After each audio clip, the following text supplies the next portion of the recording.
समक्ष रहना और उनसे संवाद करना, बातें करना मुझे बहुत अच्छा लगता है और मैं ऊर्जा से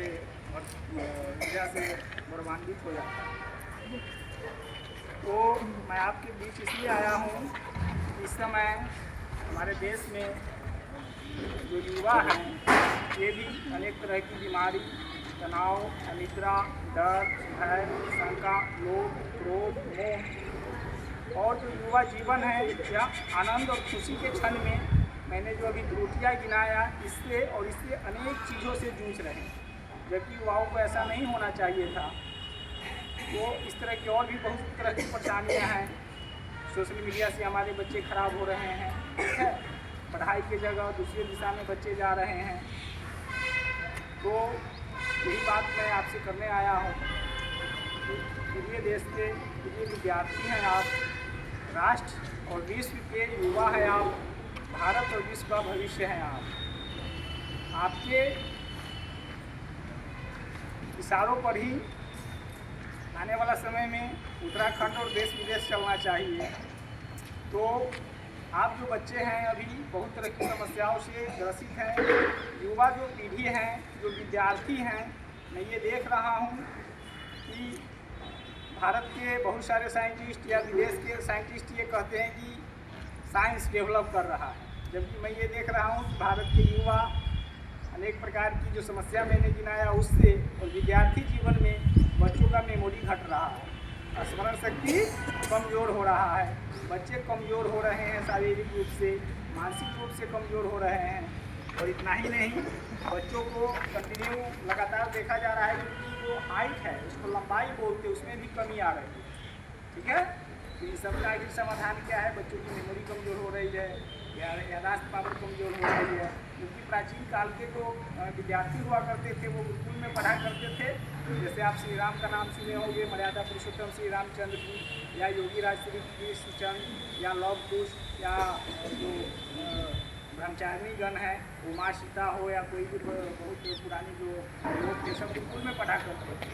तो उस समय उनके पास जो है संस्कृत पठन पाठन होता था, केवल संस्कृत पढ़ना है, संस्कृत बोलना, दूसरी कोई लैंग्वेज नहीं हुआ करता था। और वेद के 4 वेद है, उसमें लगभग 20,000 मंत्र है, तो सारे मंत्र उनको याद रहते थे, बड़े बड़े ग्रंथ होते थे, है ना, और सारे याद रहते थे। जबकि आप लोग को संस्कृत पढ़ने में या संस्कृत वेद के जो मंत्र है सब याद करने में बड़ा अभी के बच्चों को कठिनाई हो रही है। तो प्राचीन समय के जो बच्चे हुआ करते थे, जो गुरुकुल में पढ़ते थे, उनको ब्रह्मचारी बोला करते थे और लड़की को ब्रह्मचारिणी बोला करते थे, पढ़ाने वाले को आचार्य गुरुदेव बोला करते थे। उस समय बच्चों का शारीरिक मानसिक स्थिति बहुत सुपर हुआ करता था। 10,000 कंप्यूटर उनके सामने में फेल हो जाएगा, ठीक है। और आज के बच्चे इसके ठीक उल्टा हैं। तो क्या कमी है? तो जो कमी है उसका एक विकल्प है योग का नाम आप लोग सुने होंगे, है ना। इन दिनों योग काफ़ी प्रचलित है।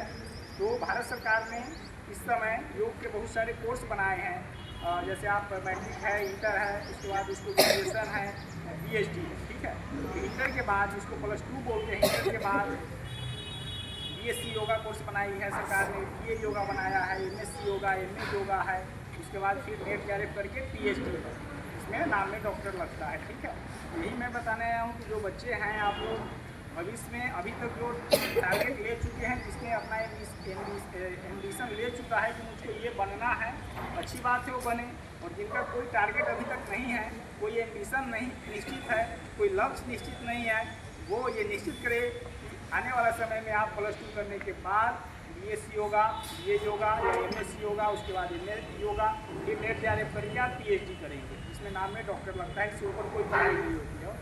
इतनी पढ़ाई करने के बाद आप देश में और विदेश में नेशनल और इंटरनेशनल दोनों स्तर के बेहतर योगाचार्य बन सकते हैं, सरकारी भी और प्राइवेट स्तर से भी। और जब आप ग्रेजुएशन करेंगे, योग से BSc करेंगे, इस दौरान सरकार ने अभी प्रोसेस जारी किया है कि आप खेलो इंडिया का नाम सुने होंगे, अंतर्राष्ट्रीय ओलंपिक का नाम सुने होंगे, और कॉमनवेल्थ जो गेम होता है, ये सब में भी योग को ऐड किया गया है बड़े स्तर पर। बड़े बड़े खेल जो खेलों का समूह है ना, अंतर्राष्ट्रीय स्तर पर उसमें भी इसको ऐड कर दिया गया है। तो मैं आप सबसे यही कहना चाहूँगा, जिनका जो पहले से लक्ष्य निश्चित है, यदि उसे प्राप्त करना चाहते हैं तो करें। जो जिनका लक्ष्य निश्चित नहीं है वो योग शिक्षक की तरफ कदम बढ़ाएं, अभी से ही थोड़ा थोड़ा योग के बारे में जानने का प्रयास करें और भविष्य में आप एक बेहतर भारत के लिए, भारत के साथ साथ विश्व के लिए एक बेहतर योगाचार बनकर उभरे। तो दूसरी दिशाओं में जैसे मान लेते हैं यूपीएससी की तैयारी है या बीपीएससी की तैयारी है, यूपीएससी मतलब आईएएस और आईपीएस या आईआईटी, एमबीबीएस की तैयारी होती है, इसमें अभी बहुत ज़्यादा प्रतियोगिता है, बहुत ज़्यादा बच्चे हैं, भारी संख्या में बच्चे हैं, ठीक है ना। तो वहाँ तनावपूर्ण स्थिति है और इधर जो योग का कोर्स अभी सरकार ने बनाई है और सीट खाली है, सीट खाली चला जाता है, सरकार सरकारी वैकेंसी निकालती है तो वहाँ भी सीट खाली जा रहा है। तो आप लोग जब ये सब कोर्स करेंगे, पढ़ाई करेंगे और इसमें बेहतर योग शिक्षक बन सकते हैं, भारत और विश्व को बेहतर दिशा दे सकते हैं, यही मैं कहने आया हूँ। तो 11 साल से ऊपर के जो बच्चे हैं वो योग को कर सकते हैं, है ना, घर पर प्रैक्टिस करें मॉर्निंग में। और जिनके पास थोड़ी बहुत इंटरनेट सुविधा है, मोबाइल यूज करते हैं, वो तारासन अपने इंटरनेट पर सर्च करके देख लेंगे कैसे किया जाता है। मेमोरी बढ़ाने के लिए, हाइट बढ़ाने के लिए तारासन है, मेमोरी बढ़ाने के लिए भ्रामरी है, होम चैटिंग है, ठीक है। और मॉर्निंग उठने के बाद अपना जो नित्य कर्म होता है लैट्रिन बाथरूम में क्रिया करने के बाद कम से कम 10 मिनट 15 मिनट जितना आपसे संभव हो 30 मिनट आँखें बंद करके वो ओनली फॉर होम चैटिंग करनी चाहिए। गायत्री मंत्र या अन्य कोई भी जिसको अच्छा लगता है उस मंत्रों का उच्चारण करना चाहिए, जिसको बोलते हैं मेडिटेशन। तो योग दो तरह का है, एक तो है कि सुबह या शाम जिसको जब समय मिला थोड़ा बहुत एक्सरसाइज कर लिया, और दूसरा योग होता है पतंजलि योग, वो 24 आवर किया जाता है। उसमें 8 प्रकार के सिस्टम हैं। पहला यम, नियम, आसन, प्राणायाम, प्रत्याहार, धारणा, ध्यान और समाधि। यम के 5 अंग हैं, अहिंसा, सत्य, अस्त्य, ब्रह्मचर्य और अपरिग्रह। नियम के भी 5 हैं, शौच, संतोष, तप, स्वाध्याय और ईश्वर प्रणिधा। तो आप लोग अष्टांग योग को याद रखेंगे और इंटरनेट पर जाकर सर्च करेंगे तारासन कैसे करना है, होम चैटिंग कैसे करना है, मेमोरी के लिए ब्राह्मणी कैसे करना है, करने के लिए और भी बहुत सारी क्रियाएँ हैं, करना चाहिए 11 साल से ऊपर के बच्चों को, ठीक है। योग के संबंध में बहुत तरह की भ्रांतियाँ देश में फैलाया जा रहा है कि बच्चों को योग नहीं करना चाहिए, छोटे बच्चों को नहीं करना चाहिए। क्या बताया, योग 2 तरह का है, एक जो 11 साल के बाद करना है और एक जो किसी भी उम्र में कर सकते हैं, जिसका नाम है अष्टांग योग। यम, नियम, आसन, प्राणायाम, प्रत्याहार, धारणा, ध्यान और समाधि। ये ध्यान रखेंगे, यम के 5 अंग हैं, अहिंसा, सत्य, अस्त्य, ब्रह्मचर्य, अपरिग्रह।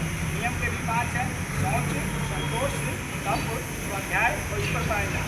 और इसमें दोबारा जब मेरा क्लास होगा तो योग के बारे में और विस्तार से थोड़ा चर्चाएँ करेंगे। आज के लिए इतना ही, धन्यवाद। धन्यवाद। चलो बंद कर दो। तो मैं क्लास पे कैसे हो जाऊँगा ताली?